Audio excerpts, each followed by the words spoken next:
everybody. How are you doing today? It's 2019, and I'm Karen Hartglass. You're listening to It's All About Food, and I'm ready for a whole new year. Are you? There's plenty of things to talk about when it comes to food, as always. And in just a few months, we'll be celebrating our 10th year anniversary on this program. So we're going to have a big party somewhere in March.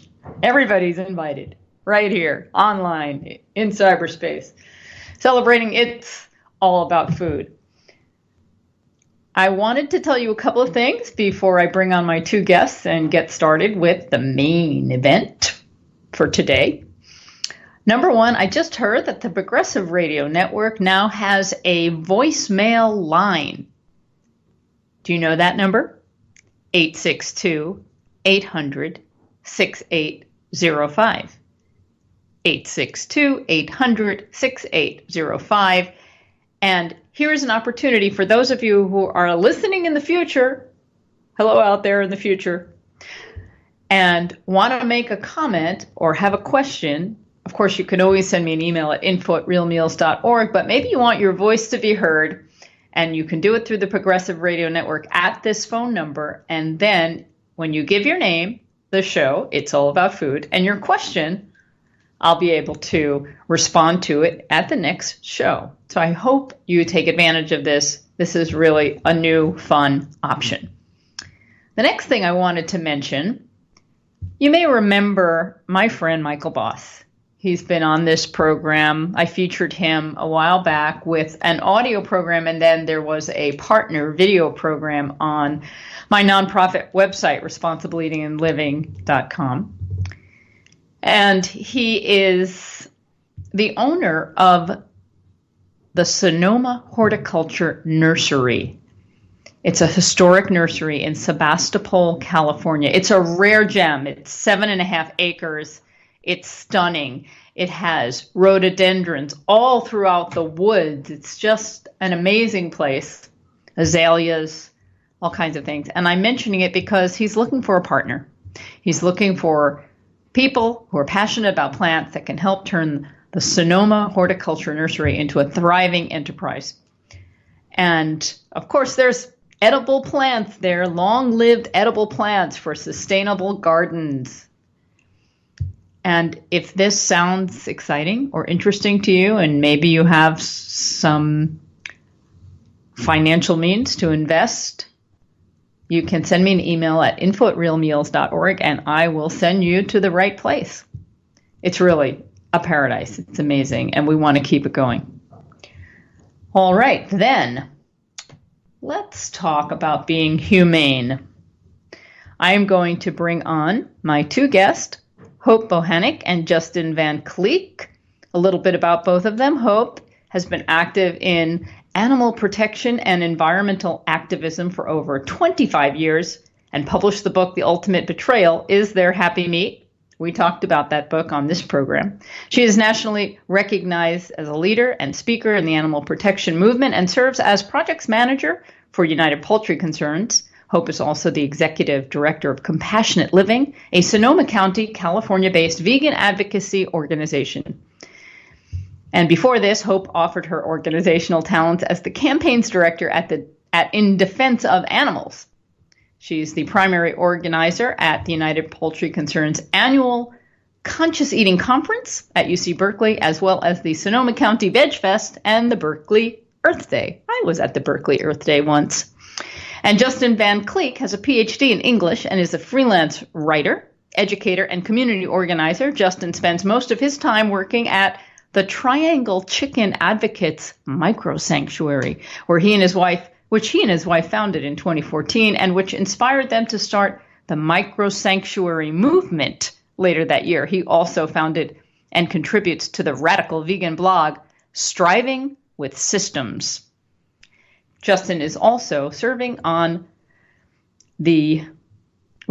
he's currently serves as the Sanctuary and Micro Sanctuary Advisor for A Well-Fed World, another great organization that we love. Hope and Justin, hello, Happy New Year, and thanks for joining me today. Hope, how are you?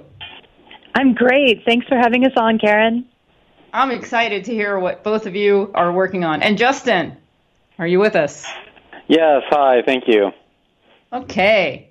So I just looked up the definition of humane for fun. And the definition I found really quick was having or showing compassion or benevolence. And then there are a lot of adjectives.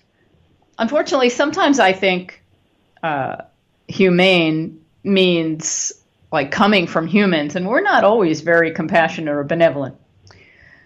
But we're going to talk about the Humane Hoax, an online summit. We're going to get to that in a little bit.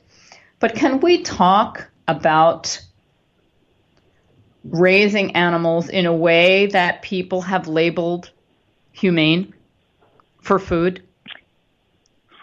Yeah. What is this new humane labeling that we're seeing? And that's, what Justin and I are going to be tackling this weekend with our online summit, our webinar, the Humane Hoax Online Summit. And, we as animal advocates and activists have been doing a really excellent job with very little resources, very few of us, very little money in the last several decades. And I know, Karen, you've been doing this work alongside me and Justin for a very long time. And that's right. And we've done a really excellent job of exposing the truth behind animal farming, the cruelty, the environmental degradation, the health effects and problems. So, people are becoming more aware, which is great. They're becoming concerned for the welfare of these animals. And the sales are going down, and the market's getting concerned. The industry is worried, and so they have reacted and responded by changing the labels, changing the story, changing the conception and the narrative, and basically now they're presenting that there's a better way to do it, that there's a more humane way. There's small scale farming, there's organic, there's free range, all of these labels that we're seeing. So I did some extensive research on this issue and wrote my book that you mentioned, The Ultimate Betrayal, and what I found and what numerous other advocates and writers and thinkers that are looking into this have found is that, unfortunately, the difference in conventional farming, your basic farming, and these new labels is very minimal. There's very little difference going on. The difference is in the story and the marketers, trying to change perceptions, not really in what's really going on the farm. And it's not only the labeling. There's a whole mindset around, like homesteading and DIY, the do-it-yourself kind of thing, and raising chickens in your backyard for eggs, or slaughtering your own animals. Like rabbits are becoming much a kind of popular animal to slaughter for meat. So there's this whole mindset around, well, we don't have to give up animal products. We can do this better, right?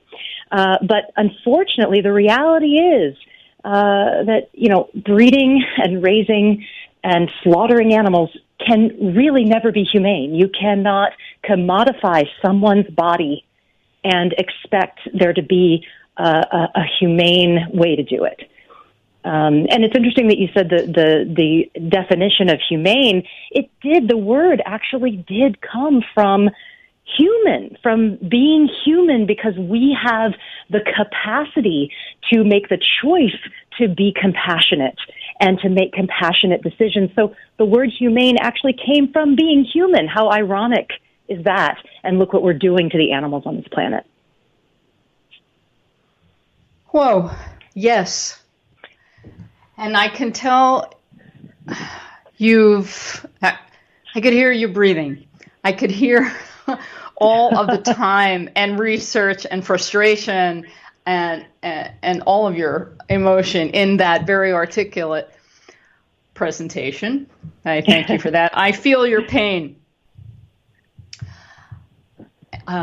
So I know that I've read many articles recently talking about the question of whether we should eat animals or not, and this movement towards eating more plants. And there always seems to be a discussion that everybody wants to treat animals nicely. There's this idea that people want to be fair and just and kind. And then there's this gap or this divide somehow.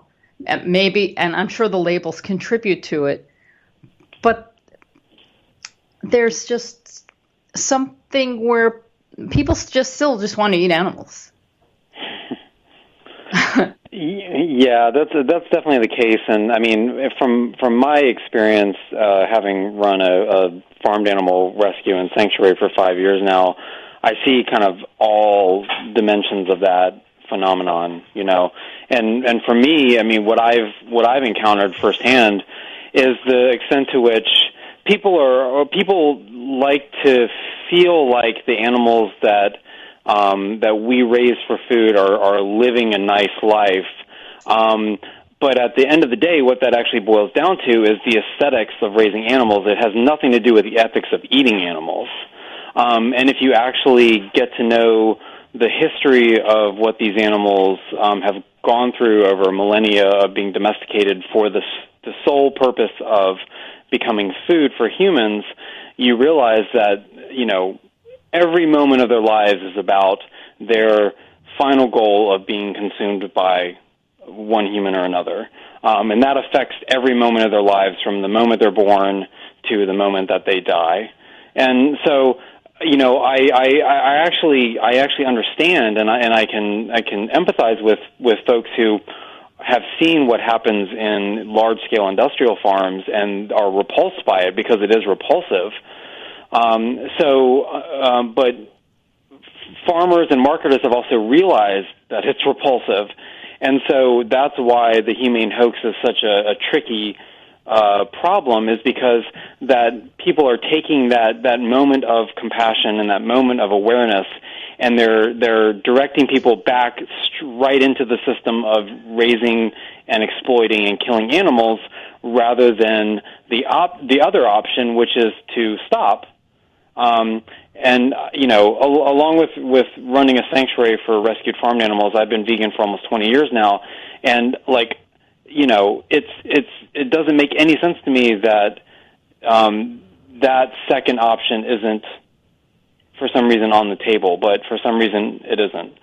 So the humane hoax is extremely problematic because it provides people with the sense of getting out of that very viscerally offensive system of large-scale industrial farming and giving them what seems like a much more wholesome option of supporting small-scale so-called humane farmers who are raising these animals. And we can go into lots more detail of why, that notion of a happy animal on a loving farm being slaughtered by the farmer who raises them is really, really the ultimate betrayal, like Hope has said in the title of her book. But at the end of the day, what it boils down to is the ethics of exploitation and the ethics of domination. And that doesn't go away regardless of the conditions that animal grows up in, spends their time in, or dies in. Because ethically, the fact that we still dominate and then, ultimately take the lives of these beings who can't consent is ethically unsustainable. It's ethically indefensible, and ultimately the only way to respond to the horrors of animal farming are to stop supporting the people who raise and kill animals for food for us. So let's touch on some of the issues that are hoaxes, and one that comes to mind for me is people who say they're buying grass-fed, they're buying free-range, and they feel better about it. And then whether grass-fed is humane or not, let's just put that aside. Number one, we can't possibly grow the amount of animals to feed people in the quantities that they eat today if all animals were allowed to be grazing freely. We need several Earths to do that. But put that aside. I sit sometimes and dine with people who say that they eat ethically, eating free range and grass-fed, and then I see what they order, and there's nothing on the menu that says that the particular flesh that they're eating is from any special place. And then I think, do they just say it because they feel better saying it, but they don't really do it? So there's just so many different layers here. Yeah, absolutely. So it is interesting that there was a poll recently done of people that consume animal products, and 75% of people that are eating animal products think that they're coming from humane sources, that the animal products they get are coming from humane and sustainable sources. And that's just impossible for the amount of people that are eating animals to be able to be eating those labels. It's true because these labels exist, because there's humane labels out there, because of the marketing, people have this, they're lulled into the sense that there's improvement overall, that something, everything's kind of improving and getting better on the animal farms. And that is not the case. If anything, it is getting worse in most instances. So, that it's really a false sense of security that people are kind of lulled into with these labels. And you're right. Even if they say that they're buying humane labeling, products with humane labels, if you poll further, it's a very small percentage of the animal products they're actually eating. So yeah, it's really a concern for sure. And as far as grass-fed, you mentioned grass-fed. It's so interesting because when I did the research for my book, I assumed that I'd be saying, oh well, this label and that label's better, but going vegan's best. That's actually not the case in a lot of instances, and grass-fed is actually one of those instances. Grass-fed beef actually contributes 50 to 60% more greenhouse gases than conventionally grown beef, and uses tons more land for the same amount of animals, as well as more water. So this is no solution for the environment at all. Like you said, if we suddenly tried to free range and graze all of the animals that are confined in confinement barns and buildings right now, there would not be enough Earth. We'd need closer to 5 planet Earths. You're absolutely right. So, we can't scale up, free ranging. It just can't be done to feed 7 billion people. This kind of marketing and small scale labeling, it's really just for a few elite buyers that want to, that are able to pay higher prices. This can't be scaled up. Yeah, definitely. And I would just add on to that briefly that there's a very direct connection between the supposed, humane, grass-fed methods of raising animals for food and the industrial farms that everybody acts like they don't love.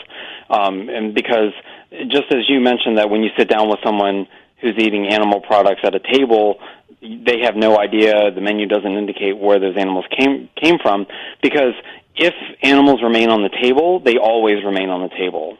So, yes, you may go to the farmer's market every weekend to buy your happy veal and your happy eggs and your happy cheese, but if you go out to dinner with someone, you're also eating stuff off the menu that may or may not have come from, an animal coming out of a CAFO. So as long as animal products remain on the table, there's this constant pressure to scale up that supply.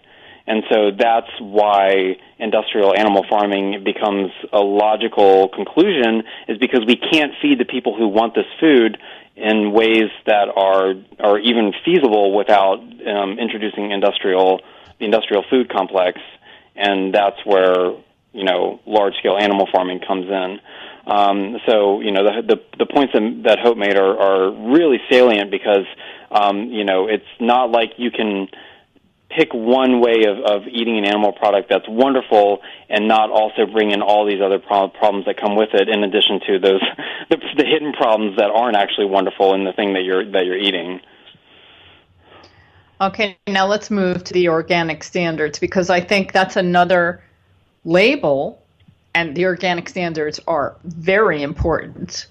I buy mostly organic food at home and even try to get to restaurants that advertise that they use primarily organic foods. It's very important, but I think the label is confusing to some people because people think organic means kind and humane and compassionate. Right. Does it? Justin, do you want to get started? You want me to start on this one? Yes, sure. Yes, unfortunately, organic, that label is actually probably the only label that's actually regulated out of all of the ones that people typically encounter with products they're buying in the store. So when it comes to animal products like grass-fed and humane and cage-free and pasture-raised and all those sorts of things, those aren't regulated in the way that organic is. And so what organic is it strictly means that chemicals like pesticides and antibiotics and hormones aren't entering into the food supply, at least to not a major portion. So, and people may see that and they may think that's wonderful, but unfortunately that has no bearing on the well-being and the conditions in which those animals are living. And one example that I've experienced firsthand, and that is really kind of startling, is that on organic dairy farms, those cows, by stricture of the label that these farmers are getting of being organic, they do not provide chemicals to the cows. So they don't provide hormones, they don't provide antibiotics and all these sorts of things. And people think that's wonderful because that means that they're not going to be getting the residues of these chemicals in the milk that they're drinking. But unfortunately, because cows are constantly impregnated, constantly giving birth, and constantly lactating, they very frequently get an infection of the udder called mastitis. And that's a very easily treatable infection with antibiotics. But as you probably have figured out from what I just said, on an organic farm, these cows are not allowed to have antibiotics. And so if a cow, through no fault of her own, just simply from the faults from the consequences of being constantly impregnated and constantly lactated, she gets an infection and she's culled, she's killed, she's sent to slaughter because she has a very easily treatable infection of her udders, but she cannot receive antibiotics on this farm because the farm is organic. So, I mean, that's one instance, but it's a very telling instance in which the organic farms and the organic labels have no bearing whatsoever on the living conditions and the welfare of the animals who are raised on those farms and get those labels when they're sent to the grocery store. Yeah, I'll add that it's absolutely right what Justin's saying. It's a prime example of where these labels just don't provide what people think they do. They don't reflect what people are thinking. And this is another one of those instances, like grass-fed beef, where it can be even worse for the animals, for the environment. So I did extensive research in my book on this, and I had a veterinarian confide in me that he saw cows with the most advanced stages of mastitis, this infection of the udder with open sores, pus, where it was very painful for them to be milked. He saw the most advanced cases on organic dairy farms, like he had never seen in the 30 years past on conventional farming. because they won't give the animals the antibiotics and medications to clear up these infections. They'd have to take this particular cow out of production and couldn't sell her milk. So they don't. And as Justin said, they just send them to slaughter. And it just shows you how it's a business. They're not putting an organic label on milk for concern for the animal. That's not why they're doing it. They're doing it because the customers are demanding something better. And unfortunately, it is no better for the animals. There are discussions about improving the organic standards regulations. And those discussions include more ethical treatment of animals, and it includes some better treatment of the environment as well. And we'll see if they do improve. But right now, there's blood on those organic standard hands. That's right. Absolutely. That's right. Yeah. Oh, okay. Let's talk a little bit about those folks who know all of this information and really are trying their best to eat sustainably, organic, eat a lot of plants, but they like to have backyard chickens for eggs. Is that okay?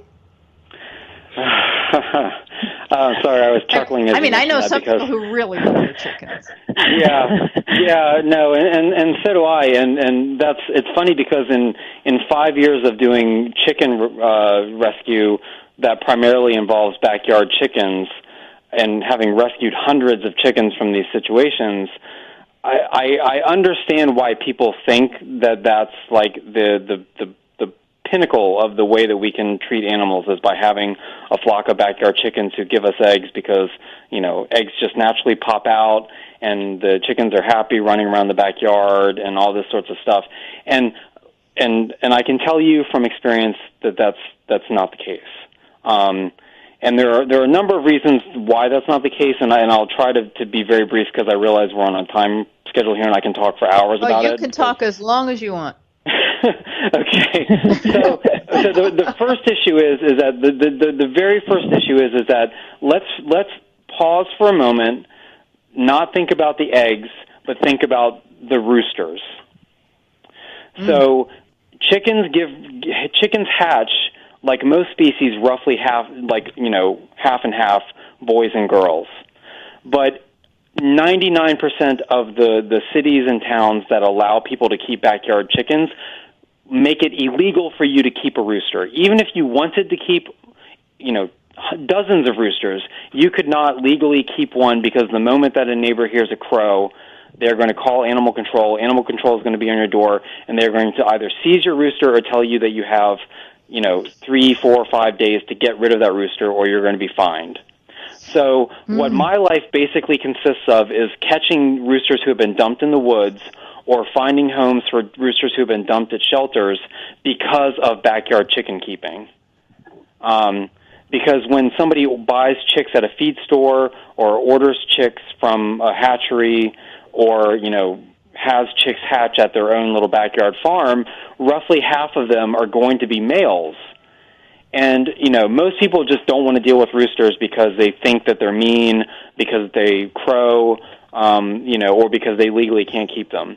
And so, the hidden victims of the backyard egg industry are the boys. And so, most chicken rescuers like us spend the majority of their time trying to figure out how to help the boys who have made it out of the hatcheries. They're typically killed, at hatcheries when they're about a day old or so. But if they somehow make it out of that, because sexing is inaccurate, is the moment that they crow, out they go. And they're either sent to the shelter or they're sent to the woods or they're just killed outright. And so, it's fine if somebody has a happy flock of hens running around their backyard, but if they have 6 hens, if they don't have 6 roosters, then they've automatically guaranteed that they are killing roosters, baby boys, who have done nothing wrong other than to be born male. And that's true on the largest scale farm or the smallest scale backyard chicken flock. And then along with that, because there's so little regulation for people who keep backyard chickens, I've seen every manner of neglect, predator attacks, all these sorts of things in which people are, keep chickens in their backyard and they don't give them what they need to be kept safe. And the moment that they get, sick or they get attacked by some other animal, by a predator, they don't want to spend money on them because they just, they paid $5 for them at the feed store. So why would you spend several $100s at the vet? And so that's another very, very common issue that we deal with. And then along with that, the breeding that has been done to hens to make them lay several hundred eggs per year brings with it a whole host of biological abnormalities, primarily centered in the reproductive system, that will make their bodies self-destruct. And the average lifespan of a laying hen is maybe 1/4 to 1/2 of the lifespan of their wild ancestor, red jungle fowl, because of the fact that they've been bred to lay hundreds and hundreds of eggs rather than, a dozen a year. Mm. Yeah, absolutely. And I'll just add a couple things on that, tacking on. As an animal advocate, being an animal rights activist, throughout the years, I often get approached with an animal issue. Some animal that has been abandoned or is in trouble, and it happens maybe once every few months or something, and I will attempt to help the situation in whatever way I can. Things have really shifted in the last 5 years, and now I get a request to help home a rooster probably weekly now. I mean, it's awful. There are so many roosters that are out there abandoned. Nobody knows what to do with them. He's at the Humane Society. They're going to euthanize him, and this is because of the backyard chicken, keeping chickens in your backyard for eggs. It really has increased the amount of animals that are abandoned and abused and in need, and that's the roosters. And I'll back up a little further, too, to the hatcheries. So most people get their chickens for backyard eggs at like a feed store, sometimes on Craigslist. They're just looking for chicks to buy. And most all these chicks are coming from hatcheries, industrial hatcheries. And these places, what would be a natural way for a chicken to be born? Of course, in a warm nest with a loving hen over the eggs, and being a doting mother hen, and a beautiful, warm, natural situation. No, completely denied in these hatcheries. The little chicks are born in metal drawers. They're almost immediately thrust onto conveyor belts and machinery, and workers handling them like canned goods, and it's brutal. And then, as Justin said, if they're egg-laying hens and not the chickens raised, bred for meat, the egg layers, half are boys, half are male, and they're almost immediately killed by the millions.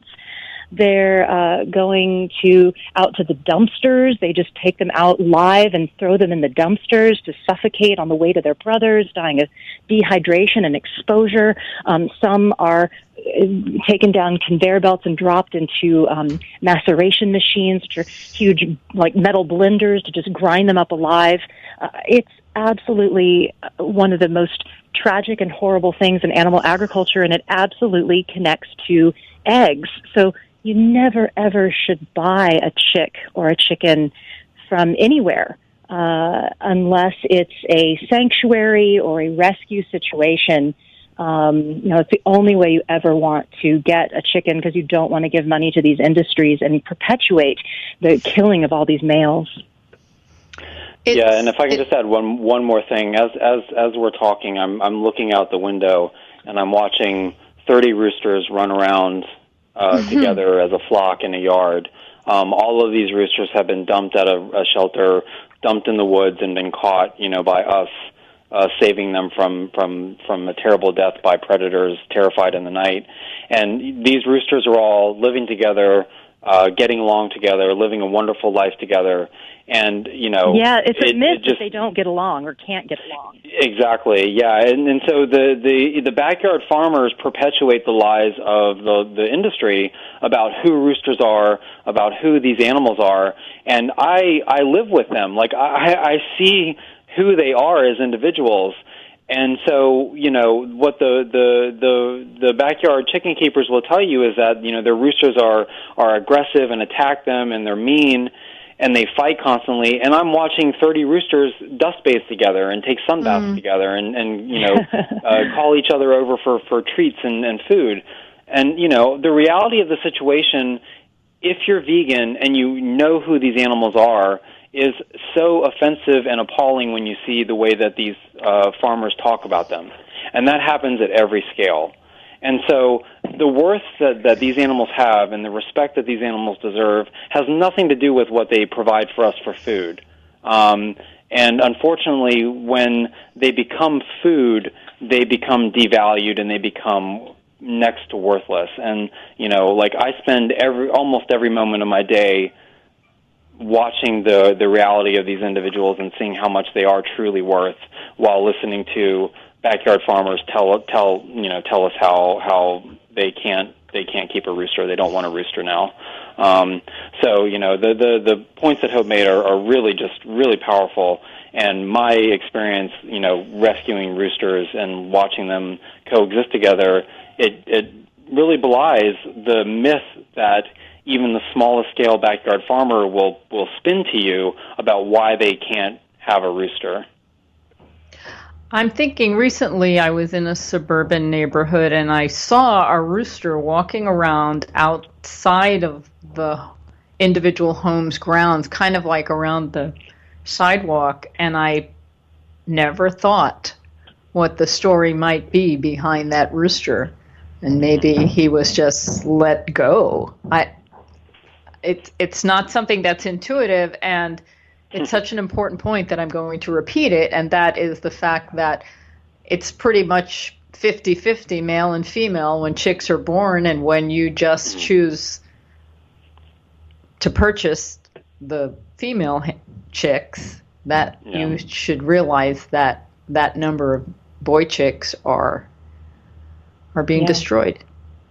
Yeah, and this really speaks, I think, to that the basis of all this, the underlying current that we must address is that we have to stop looking at meat, dairy, and eggs as food. It's not food.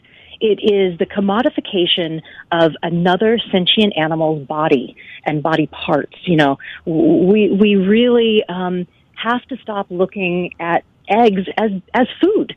As long as we're thinking that there can be this or that, humane, quote unquote, humane situation, there will be exploitation and abuse in another situation. We have to stop thinking of eggs as food. We can't expect there to be 100% humane situations and feed 7 billion people eggs. It can never be done. Okay, let's talk about the Humane Hoax webinar that you two are putting together. Great. Yes, it's coming up this weekend, the Humane Hoax online summit, the Humane Hoax online summit, and we're very excited about it. Justin and I were on a panel called the Humane Hoax at the National Animal Rights Conference this summer in LA. And it was such a popular panel. We had the room just standing room only. It was packed full. And we thought how amazing it would be to do a conference just specifically on this issue, because there seemed to be so much interest. So we're going to do it this weekend. It's free this Saturday and Sunday. We have different speakers both days, an amazing lineup of speakers talking about all different aspects of this issue. It's really easy to sign up. If you go to find our Facebook page, The Humane Hoax Facebook page, the very first post, takes you straight to the registration. And how long is it each day? What time does it start? How long does it run? Will it be aired again if people miss it? Yeah, so the start time is both days is going to be 1 p.m. Eastern time. So depending on where you're at in the country, we're using the Eastern time starting point just as a reference. So, if you're on the Pacific Coast, it would be 10 o'clock, so just adjust according to where you're at. But we'll be going from 1 p.m. to 5 p.m. both days. That's Eastern time. And each day we'll have 4 different speakers. And I'm personally excited because all of the speakers that we have are just personal heroes of mine, and they're doing amazing work, on many aspects, not only of the problems of animal agriculture as a whole, but specifically on the issue of the humane hoax. And so, yes, this coming Saturday, January 12th, and Sunday, January 13th, we'll be starting at 1 p.m. Eastern Time and ending roughly around 5 p.m. Eastern Time. And if you just go to the Humane Hoax Facebook page, our registration link is the first post on that page. So this is the power of the internet, because while it's wonderful to be able to go to a conference and hear speakers and meet them in person, it's fun and it's engaging and you get inspired and energized. Not everybody can do that. It can be expensive. It could be it could be. I'm at a loss for words here. It's geographically prohibited. Geographically limited. Yeah. So you're doing it online, and that's great. And bringing, I don't know who the speakers are. Maybe you could tell us who are going to be presenting, but I'm sure they're wonderful. And this is a great opportunity for people who really want to get infused with all of this knowledge. And if perhaps you're someone who believes in humane agriculture and feel you can defend it, you might want to watch and see if you still feel the way you do when it's over. I'm wondering, will there be anything actionable after people watch, or is this for information only? That's a great question, and I'm actually really excited that our final speaker of the event on Sunday afternoon will be Robert Grillo from Free From Harm, and he's actually going to be talking about that very issue of taking action, against the humane hoax. And I think that's kind of the new frontier, really, in terms of vegan and animal rights advocacy, is looking for ways to confront the humane hoax, not only at a large scale, like the labels on the egg cartons in Whole Foods, but also on the local scale, like what are the ordinances in your local town on backyard chicken keeping and backyard livestock keeping and backyard slaughter. We often forget the fact that we're citizens in wherever place we live, and that we can have a direct impact that way. And oftentimes the ordinances in the very cities we live in are really, really problematic when it comes to the way that they allow people to do direct violence to animals. So Robert on Sunday afternoon is going to be speaking about the issue of taking action. But all of the speakers are going to be speaking in a way that I think will inform the choices that people make in their individual lives, and how they are able to understand and speak about the phenomenon of humane animal farming. And to me, as a vegan, who's been an ethical vegan for 2 decades now, I really see the need and the importance of all of us coming to understand how to to think about and talk about these other forms of agriculture besides, the whole factory farming label, because we've been doing that for so long now. And then the moment that the conversation shifts to, but I buy my eggs from my neighbor, like we just, so it's so often hard to have an intelligent conversation about why that's also wrong. So that's really, for me, I think where we need to go to expand the reach of the advocacy that we do as vegans, really is to be able to incorporate that aspect of animal agriculture into our advocacy.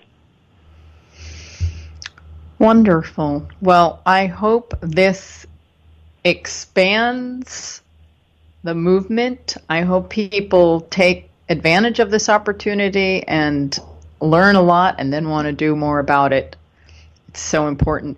I'm just wondering, there was an article in the news yesterday that, actually, it was the U.S. Supreme Court yesterday that made a decision that I just wanted to mention, where they rejected the latest challenge to California's ban on foie gras. That's right.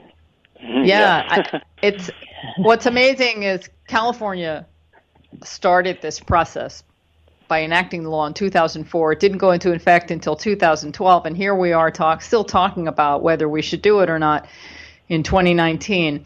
And I just want to mention, I lived in France for 4 years, and I had friends who loved foie gras, and they would tell me that the ducks and geese really were happy and that they would run to get the tube down their throat and be fed. Yeah, because that's what the marketers were telling them. We have chickens who run up to us when we bring out, a treat for them as well. The difference is I don't stuff those treats down their throat. So that's just animal behavior. When they know that you're the source of a wonderful, something yummy, they're going to run to you, and that's what these people exploit, is natural behavior like that by domesticated animals. If you walk up to a duck with a tube in the wild, they're going to fly away from you because they don't want to mess with you. But if you do that with a duck who has been domesticated and you've been, feeding like that, they're still going to want that yummy treat. I mean, I see that with my chickens every day. But that's actually not the case. It's not the case in foie gras. There were undercover investigations, video footage, photographs where the birds were cowering in the corner, and the workers were having to grab them and stuff the tube down their throats. Yeah. If they had it done before, they knew that it hurt. They knew that it was not a pleasant experience, and they did not run to the tubes. That's not the case at all. Yeah. There's video and photographic documentation of that. The birds would cower from the tube. That's just a marketing lie. But I've actually been working on this issue for a long time. Back when I was with In Defense of Animals 10 years ago, I worked on this issue, and we, fought for the ban through protest and legislation. So I've been kind of working on this issue for a long time. So when I saw the news, I certainly jumped for joy, because it's been a long time coming, and way too long coming. And it's these little victories we have to celebrate. So. Right. Well, and let me just add too, like the what foie gras is actually a pathological, killing issue with birds. The only way that a liver is going to get to the condition that people want it to be in for foie gras is a condition that will kill a bird, and I know that because I've had to deal with numerous chickens who have developed fatty liver syndrome through their breeding and have died from it. So these are beloved companions who have died from the very situation that these farmers are cultivating through their feeding practices, and that's deadly for a bird. Like there's no way around that. No matter whether those birds are running for it or running away from it, that condition, it will kill a bird. And there's no way that you can defend that as ethical, because that's the reality of the situation on the biological level. Well, something that is done with industrial animal agriculture also is giving the animal two choices, and both choices are not happy choices. So one example is, I guess, running and getting fed with a tube, or just starving, right? Or who knows what else they might do. And then I know that with cows, they do something similar in some places too, where the cows don't really want to be milked, and then they're kind of given electrical prods or one way or another to get them moving from one place to another to keep it efficient and keep them moving. So it's a lesser of two evils. Okay, I'll move this way because I don't want to get hurt. Yeah. Well, and it's not even. I mean, it's not even. And see, this is why the humane hoax to me is so deeply disturbing, because not always it's a matter of outright cruelty. So I was actually on site on a very old and well-known goat dairy farm here in our area, and I watched the goats file in and line up at the mechanical milking machines in order to be milked. And this was very clearly a routine that they had down packed. And I see our roosters do this as well. Once it gets bedtime, they know what the routine is, and they do it. And that's go to bed so that they're safe for the night. But at this farm, what I witnessed was the goats filing in, going into their slots, being hooked up to the milking machine, and they were getting fed. So what the farmer is doing in this situation is that they're relying on these animals' instinct as domesticated animals to rely upon them for food and for, the establishing what the routine is. And so, and I watched as these goats were bleeding from their udders as they were pooping on the milking machines. And, I watched the entire process, and what it drove home to me is that these animals are bred to trust us as humans to tell them what the system is. And so they really have very little often control over the way that they instinctually respond to this.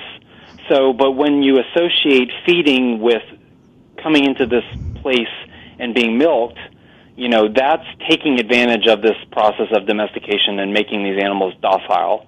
And I've seen that happen, and that's exactly what the system is. It's manipulating their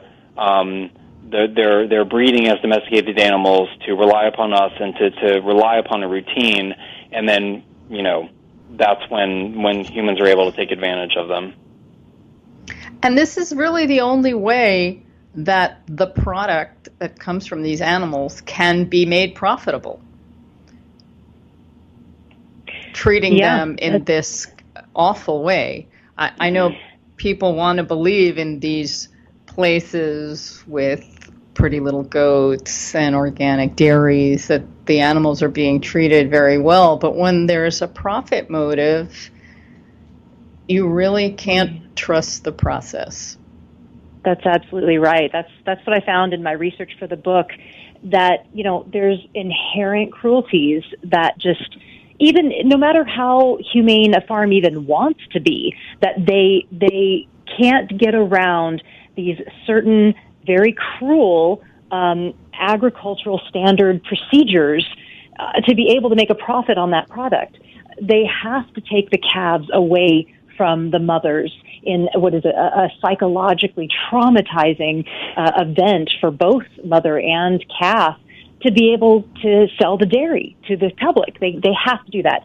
They have to buy the chicks from hatcheries. They can't profitably hatch their own chicks, so they have to source from these horrible industrial hatcheries like we talked about.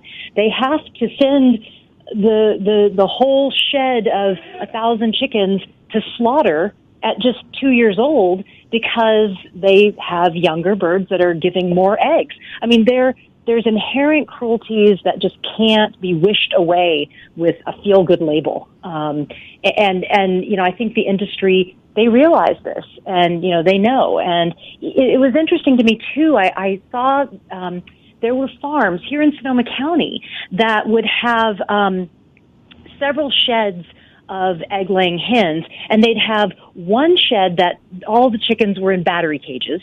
Just the standard horrible battery cages where they were shoved in, stacked on top of each other. And then right next to that, there would be cage-free, like they're all just all free from cages, but crammed into 1,000 birds in a windowless warehouse-like building that's still miserable.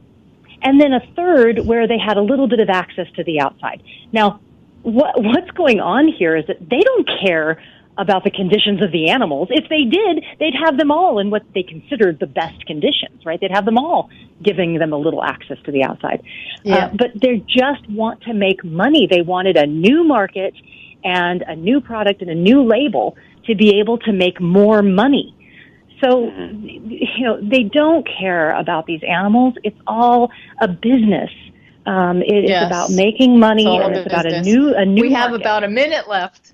So why don't you tell us again how people can get involved with the Humane Hoax online summit, because I don't want anybody to miss it. Yeah. Yeah, so okay. the best way to do it would be to go to our Facebook page, and that's very easily, you can easily reach that by searching for the Humane Hoax on Google or on Facebook. And the first post on our Facebook page and the event link that we have up, it will take you to the registration for the Humane Hoax online summit, which will be happening this weekend, January 12th and 13th, starting at 1 p.m. Eastern Time both days. We'll have 4 different speakers each day, so please make sure to register for each day separately so that you're able to sign in. And we're going to have a very exciting event with wonderful speakers on each of those 2 days. Excellent. I just want to add that I know, Hope, you mentioned it and I mentioned it, but I'm going to mention it again. Your book, The Ultimate Betrayal, is an excellent piece, and I know you wrote it a few years ago, but it's all still, unfortunately, very current, and definitely a must-read. So thanks for writing that. Agreed. Yes, and we're actually going to be having a new one come out, the Humane Hoax Anthology, with a lot of the speakers that are speaking this weekend contributing chapters to that book. So look for that. Okay, we will. Maybe we'll talk about that another time. Hope and Justin, thank you for joining me on It's All About Food and for everything that you're doing. Thank you. Thank you. Yeah. All right, we've come to the end of the program. I'm Karen Hartglass. You've been listening to another hour of It's All About Food. You can send me comments and questions to info@realmeals.org, info@realmeals.org. Visit me at responsibilityandliving.com, and have a delicious week.